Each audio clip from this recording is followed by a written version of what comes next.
మనకి ఫ్రీ అంటే ప్రాణం అబ్బా, డిస్కౌంట్ అంటే దేవుడబ్బా. హాయ్, నేను మీలోకి లోకా సంస్థ సుఖినో భవంతు. అమెజాన్లో ఆఫర్స్ ఉన్నాయంటే చాలు, అవసరం లేని వస్తువులన్నీ మన ఇంట్లోనే ఉంటాయి. కానీ మంత్లీ ఈఎంఐ వచ్చేసరికి బావా 5K ఉంటే కొట్టవా, ఈఎంఐ ఉంది అని వాడిని వీడిని డబ్బులు అడుగుతాం. కూరగాయలమ్మే ముసలమ్మ దగ్గర గీచి గీచి బేరమాడి 5 రూపాయలు మిగిల్చి ఏదో మిగిల్చినట్టు ఫీల్ అవుతాం. పక్కకొచ్చి 20 రూపాయలతో సిగరెట్ కాలుస్తాం. మందు బాటిల్ 1500 పెట్టి దజ్జాగా కొంటాం. అదే 1500తో ఇంట్లో ఫ్రూట్స్ కొనడానికి ఆలోచిస్తాం. వచ్చే పైసా గురించి ఆలోచిస్తాం, కానీ పోయే రూపాయి గురించి అస్సలు పట్టించుకోం. మన మధ్యతరగతి ఆలోచనలు ఇలా ఉంటాయని తెలుసు కాబట్టే ఆసరా భరోసా అని 10,000 అకౌంట్లో వేసి 20,000 పన్నుల రూపంలో పిండుతుంటాయి ప్రభుత్వాలు. వచ్చేది అదృష్టం కింద లెక్క, పోయేది ఖర్చు కింద లెక్క.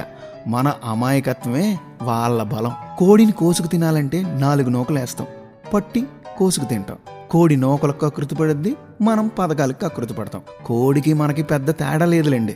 మన కాళ్ళ మీద మనల్ని నిలబెట్టేవాడు మనకొద్దు, మన కాళ్ళు విరగ్గొట్టి వీల్ చైర్ ఇచ్చేవాడే మనకు ముద్దు. మన ఆలోచనలు మారినంత వరకు పాలకులు తీరు మారాలి అనుకోవడం మన అమాయకత్వం.